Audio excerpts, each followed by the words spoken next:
세계 최고라는 미국의 국적과 미국 동부에서도 상류층들만이 산다는 어느 마을의 한 미국인이 한국인으로 보이는 사람에게 고개 숙여 손을 내밀고 있습니다. 그리고 시간이 흐른 뒤 그 한국인은 다른 어느 미국인을 만나 고개를 숙이고 있는 모습이 보이는데요. 미국 동부의 어느 마을에서 대체 무슨 일들이 벌어지고 있는 걸까요? 안녕하세요. 저는 미국 동부에서도 특히나 상류층들이 모여 사는 동네에 거주 중인 알렉스 휘틀리라고 합니다. 저희 집안은 할아버지의 할아버지 때부터 대대로 부유했고 사회에 많은 영향력을 행사해 왔어요. 이런 대단한 집안 출신인 저는 어려서부터 온갖 특권을 일상처럼 누리며 살아왔죠.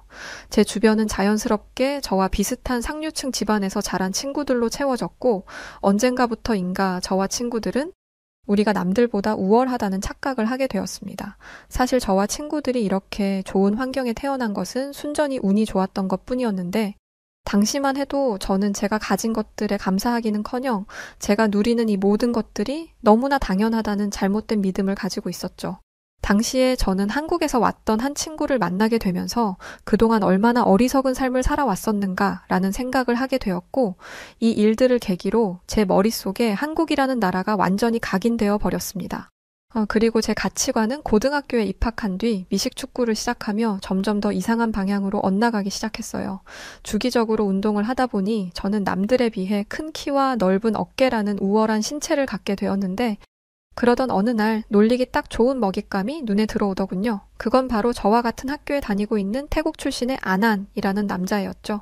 제가 아난을 먹잇감으로 찍은 이유는 하나였어요. 아난은 백인들보다 체격이 훨씬 왜소했고 그만큼 만만해 보였기 때문이었죠. 저는 백인 친구들을 선동해서 재미삼아 아난을 괴롭히기 시작했어요. 처음에는 아난이 무슨 말을 할 때마다 내 발음이 너무 나빠서 도무지 뭐라고 하는지 알아들을 수가 없어 라고 말하며 그를 조롱했어요. 사실 아난은 부모님만 태국인일 뿐 미국에서 태어나 쭉 미국인으로 자란 친구였기 때문에 그의 발음이 나쁘다는 것은 순 억지에 불과했지만 저희는 그런 사실과 상관없이 그냥 아난을 괴롭힌 거죠. 그렇게 괴롭힘이 이어지던 어느 날 참다 못한 아난은 저희에게 이렇게 소리를 질렀어요. 태국은 동남아시아에서 가장 부유하고 외세의 군홧발에 한 번도 짓밟힌 적 없는 자랑스러운 나라야. 함부로 태국을 무시하지 마. 그렇게 말하며 아난은 서럽게 울었어요. 하지만 저와 친구들은 계속해서 아난을 비웃었죠. 동남아시아에서 가장 부유해봤자 거지 같은 나라인 건 사실이잖아.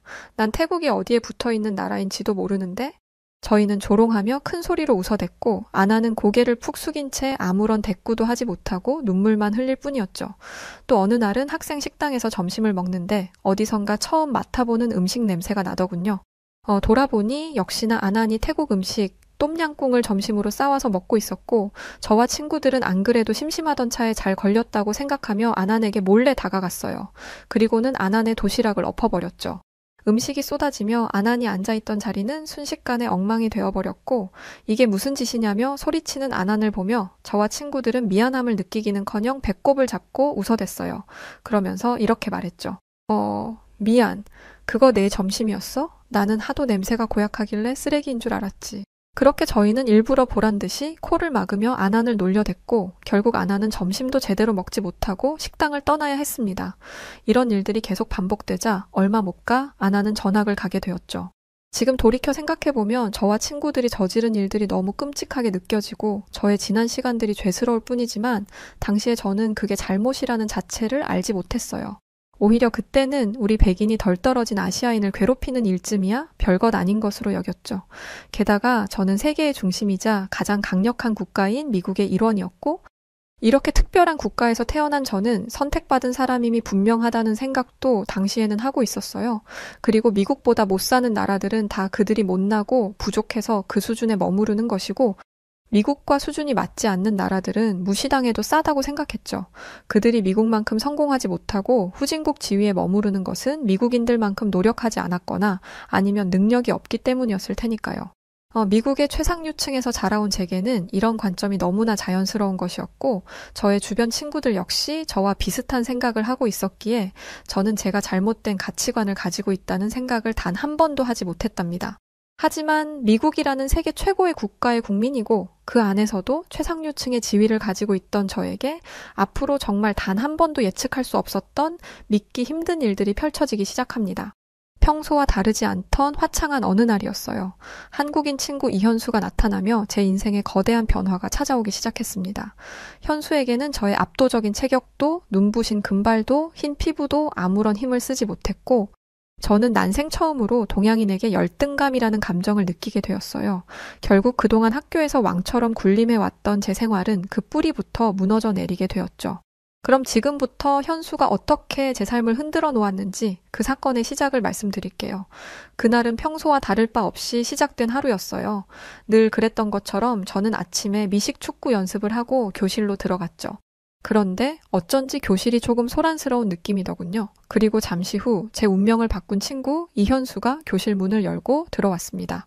자, 다들 자리에 앉아. 오늘부터 우리 반에서 함께 공부할 친구가 새로 왔어. 이현수라는 이름을 가졌고, 현수는 한국에서 막 유학 와서 잘 모르는 게 많을 테니까 다들 많이 도와주고 서로 친하게 지내도록. 알았지? 선생님의 소개가 끝나고 한국에서 온 이현수라는 친구는 부드럽게 미소를 지으며 자기소개를 이어갔습니다. 안녕, 나는 한국인이고 서울에서 살다가 왔어. 주재원이신 아버지를 따라 갑자기 미국에 오게 된 거라서 아직 여기 동네 지리도 잘 모르고 얼떨떨한 상태야. 너희가 많이 도와주면 정말 고맙겠어. 대신 너희도 한국에 대해 궁금한 게 있으면 언제든지 물어봐. 내가 다 알려줄게. 반가워, 잘 부탁해. 현수는 우리 백인들을 앞에 두고도 전혀 주눅 들지 않고 당당한 태도로 자신이 하고 싶은 말을 다 하더군요. 게다가 미국에 방금 막 왔다면서 영어는 어찌나 유창하게 잘 하던지 누가 보면 미국에서 태어나 쭉 산 학생인 줄 알 정도였어요.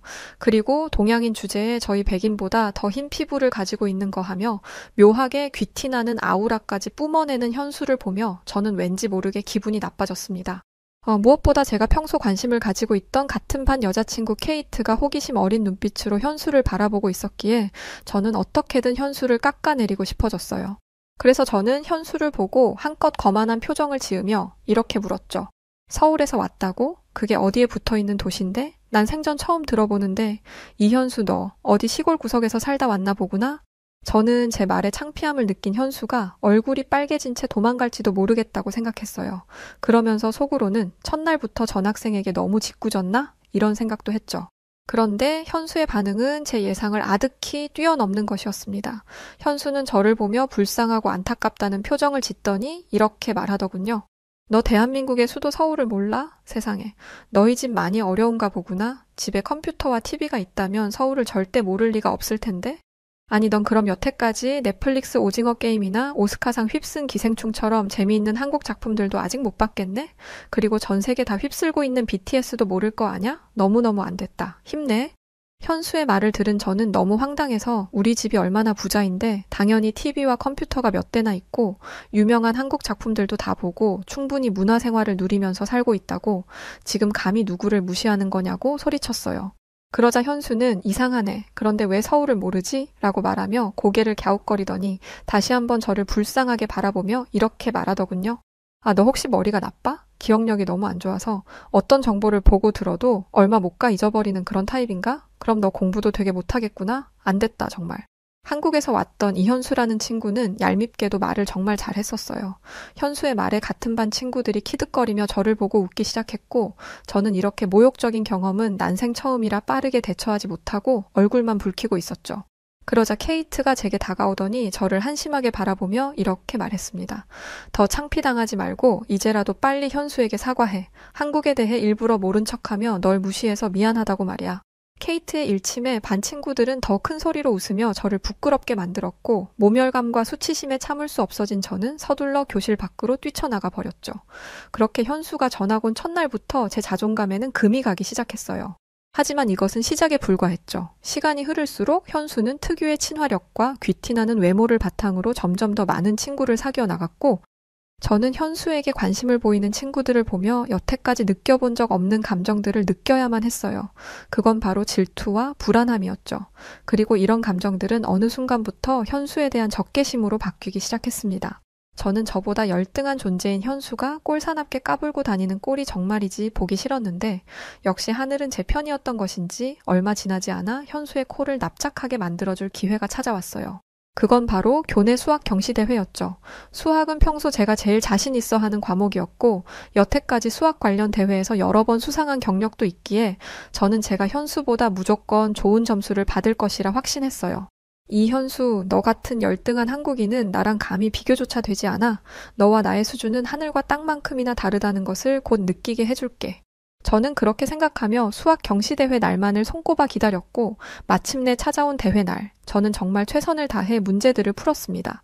다만 제가 긴장을 한 탓인지 아니면 대회의 수준이 지나치게 높았던 것인지 만점을 받기는 어려울 것 같다는 느낌이 들었어요. 그래도 저는 아주 어려운 문제만 빼고 대부분의 문제들을 풀어냈고 이 정도면 무리 없이 현수를 이길 수 있을 거라고 생각했죠.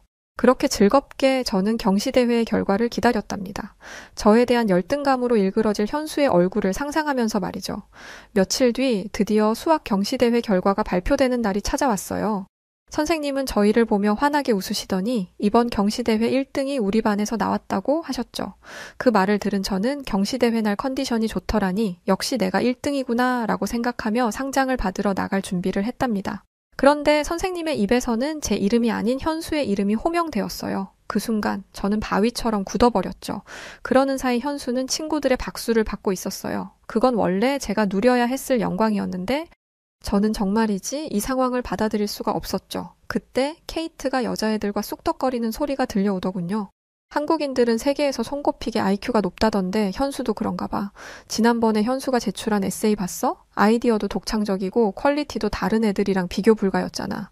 내가 알아보니까 한국어는 세상에서 단어 수가 제일 많은 언어 중 하나래. 그래서 현수가 저렇게 언어에도 소질이 있는 거지. 그것뿐만이 아니야. 체육 선생님 말씀을 들어보니까 현수는 우리 미국 애들보다 기초 체력이 엄청 뛰어나대. 솔직히 미국인들은 기름진 음식만 먹어서 고도 비만이 엄청 문제잖아. 그런데 현수는 한국 음식을 먹어서 그런지 굉장히 건강하고 기본적으로 몸이 가벼운 것 같아. 오죽하면 체육 선생님이 우리 반 남자애들한테 현수 좀 본받으라고 하시더라. 요즘 보면 진짜 우리 학교 탑은 현수인 것 같아. 현수를 찬양하는 말들을 들으면서 저는 마음속에 열등감이 치솟는 것을 느꼈습니다. 동시에 저는 제 자신이 한없이 초라하게 느껴졌는데 그때 갑자기 저는 이 모든 게 다 현수 때문이라는 이상한 생각이 들었죠. 현수를 짓밟아주고 싶다는 충동에 사로잡힌 저는 결국 해서는 안 될 선택을 하고 말았습니다. 점심시간에 친구들을 불러 모아 예전에 저희가 태국 친구 아난에게 그랬던 것처럼 현수에게 망신을 줄 계획을 세운 것이죠. 그리고 잠시 후 학생 식당에 현수가 나타났습니다. 마침 현수는 김치와 마늘이 잔뜩 들어가 있는 김치볶음밥을 점심으로 싸왔고 저는 잘 걸렸다고 생각하며 친구들과 함께 현수에게 다가갔습니다. 아니 대체 이 마늘 냄새 나는 시뻘건 음식은 뭐냐? 너 설마 이런 역겨운 거를 먹으려고 가지고 온 거는 아니지? 이거 사람 먹는 음식이 맞긴 한 거야? 그렇게 말하며 저와 친구들은 일부러 구역질을 하는 신용을 하며 현수를 모욕했어요. 그런데 예상외로 현수는 눈 하나 깜짝하지 않고 저희를 똑바로 노려보더군요. 그 매서운 눈빛에 어쩐지 저는 맹수 앞에선 생쥐가 된 듯 쫄린 느낌이 들었지만 그래도 그런 티를 내지 않고 저도 현수를 같이 노려보았죠. 그러자 현수는 한숨을 한번 쉬더니 이렇게 말하기 시작했습니다. 이건 한국의 전통 음식인 김치로 만든 요리고 한국의 김치는 네가 태어난 이 미국의 전 영부인이었던 미셸 오바마도 칭찬 일색이었을 만큼 전 세계적으로 인정받는 건강식품이야. 그러니까 어디 가서 무식하다는 소리 듣고 싶지 않으면 김치를 보고 역겹다는 둥, 냄새 난다는 둥, 그런 어디 모자란 그런 말은 내뱉지 마. 그러니 가서 네 소세지나 먹어라 알았니? 현수의 말에 저는 크게 당황했습니다. 왜냐하면 저는 현수가 울면서 도망갈 줄 알았지 이렇게 당당하게 맞받아칠 줄은 전혀 예상하지 못했으니까요. 그렇게 당황한 저희가 우물쭈물하고 있자 현수는 저희를 무시하는 말투로 더 할 말 없으면 시끄럽게 떠들지 말고 내 앞에서 사라져. 너희는 밥상머리 예절도 모르냐고 말했고 고작 이런 동양인에게 무시당했다는 생각에 머리끝까지 화가 난 저는 현수의 멱살을 잡아당겼습니다. 이런 버르장머리 없는 동양인은 힘으로라도 제압해야겠다는 생각이었죠.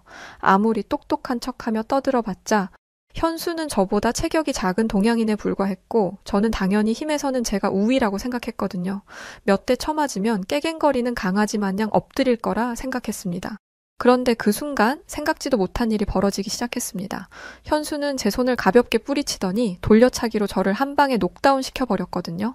저는 지금 제게 무슨 일이 일어난 것인지 파악하기도 전에 이미 바닥에 고꾸라져 있었답니다. 알고 보니 현수는 태권도 유단자였던 거죠. 그렇게 모두가 당황하고 있던 순간 제 코에서 쌍코피가 줄줄 터져 나왔고 결국 저는 볼성사납게 친구 등에 업혀 보건실로 가게 되었답니다.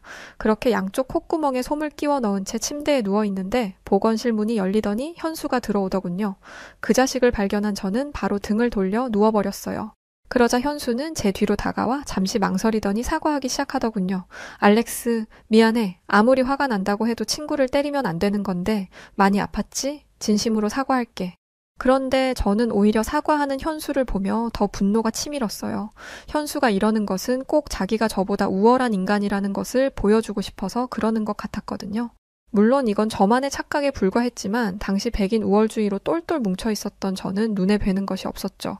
그래서 저는 현수에게 괜히 시비를 걸었답니다. 시끄러워. 김치 냄새 나니까 나가. 제가 이렇게 말하자 현수도 더는 저를 상대하고 싶지 않았는지 보건실을 나가버렸고 그렇게 혼자 남은 저는 앞으로 현수에게 어떻게 이 일을 갚아줄까 고민하기 시작했습니다. 저는 어떻게든 반드시 현수에게 복수할 생각이었어요. 그날 오후 집으로 돌아간 뒤에도 저는 머리를 싸매고 앉아 현수에게 복수할 여러 가지 방법을 떠올려 보았죠. 그런데 마땅한 방법이 떠오르지 않더군요. 현수가 저보다 공부도 더 잘하고 운동도 잘하고 심지어 친구들에게 인기까지 많으니 걔를 도대체 어떻게 당해내야 할지 좋은 방법이 떠오르지 않았어요. 그렇게 한참 고민하고 있는데 때마침 집에 돌아오신 할아버지가 제게 무슨 일이 있냐고 얼굴이 좋지 않다고 하시더군요. 저는 어차피 혼자 고민해봤자 답이 나오지 않으니 할아버지께 조언을 구해보기로 했죠. 결국 저는 그동안 현수와 있었던 일들을 할아버지께 말씀드리기 시작했어요. 그런데 할아버지는 오히려 현수가 아닌 저에게 불편한 표정을 지으시며 화를 내시더라고요. 그때 정말 당황했었습니다. 한국인을 그렇게 무시하면 절대 안 되는 거야, 알렉스. 적어도 너는 네가 그렇게 무시한 그 한국인들이 너의 목숨을 살려준 은인이라는 걸 알아야 해. 할아버지는 그렇게 말하시며 제게 크게 실망했다며 내 손자가 이렇게 어리석고 형편없는지 몰랐다면서 현수가 아닌 저를 질책하시며 고개를 저으셨습니다. 저는 할아버지가 대체 왜 이러시는지 이해가 되지 않아서 그저 멍청한 얼굴로 할아버지를 바라보고 있을 뿐이었죠.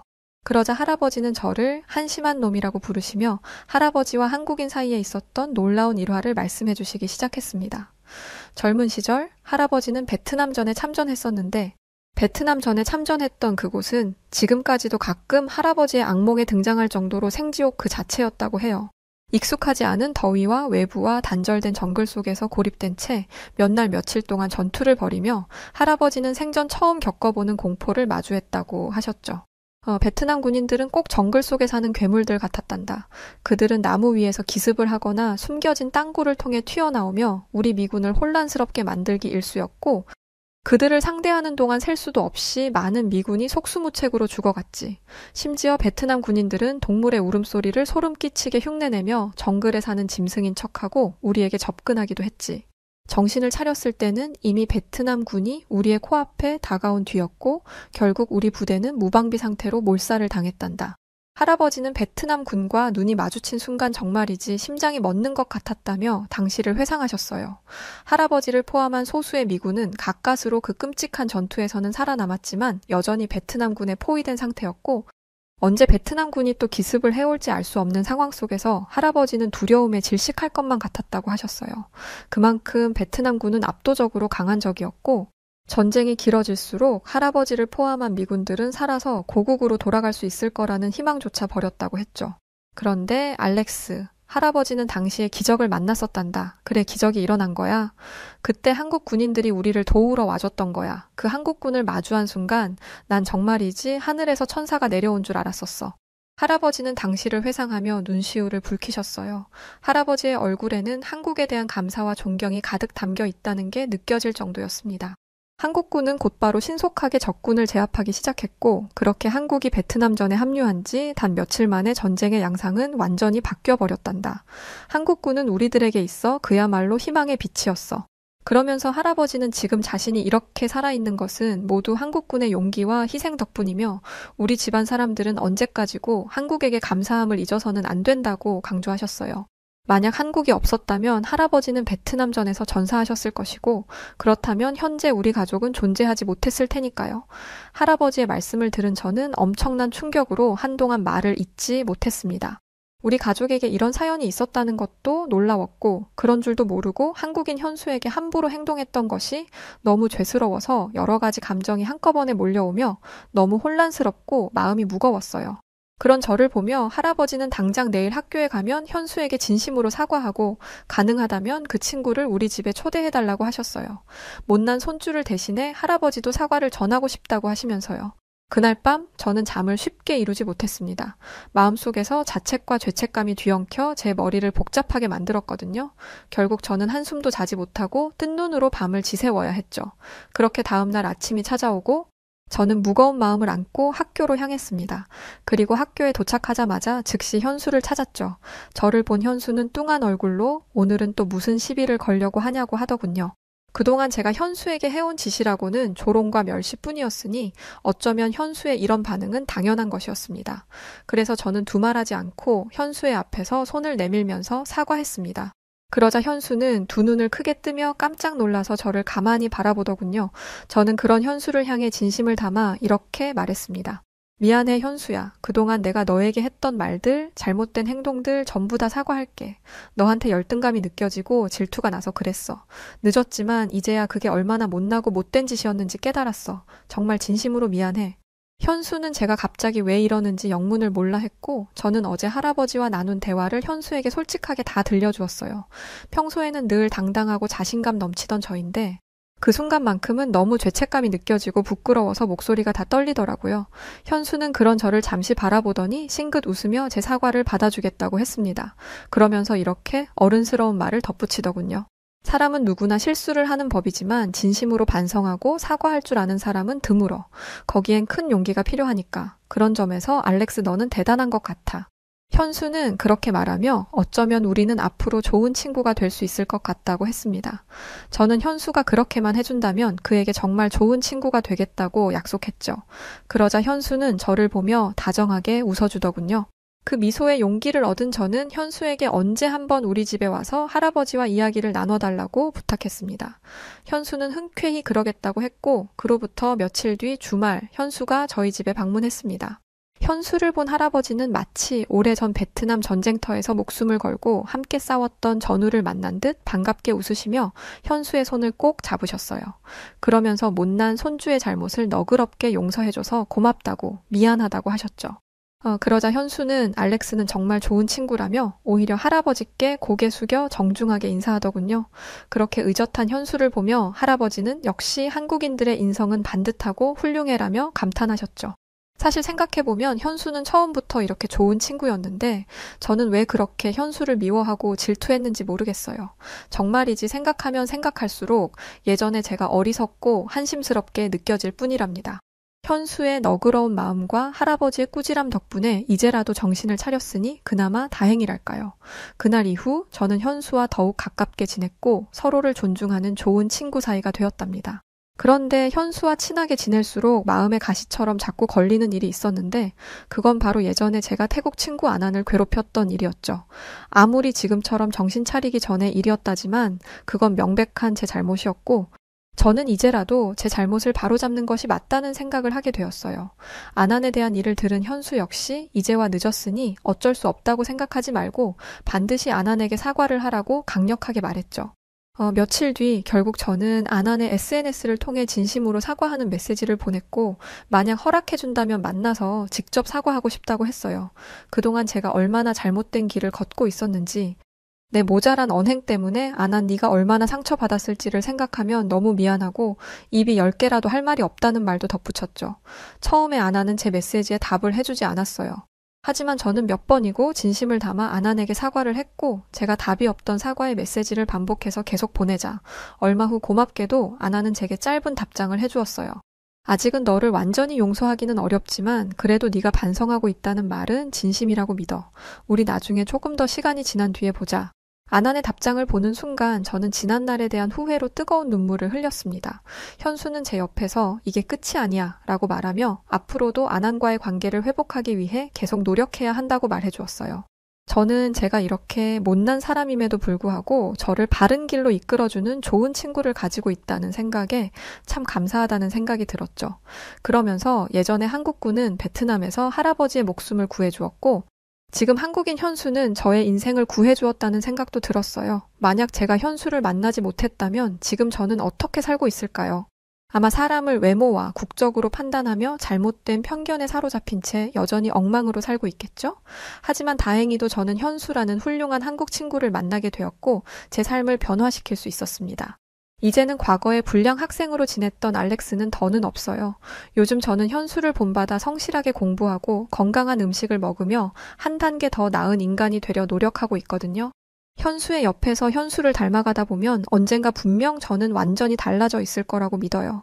저는 현수의 앞에서 다시는 다른 사람을 무시하지 않고 존중하며 살겠다는 다짐을 했고, 현수는 그런 저를 보더니 아주 인상적인 제안을 한 가지 했습니다. 그건 바로 고아원 봉사였죠.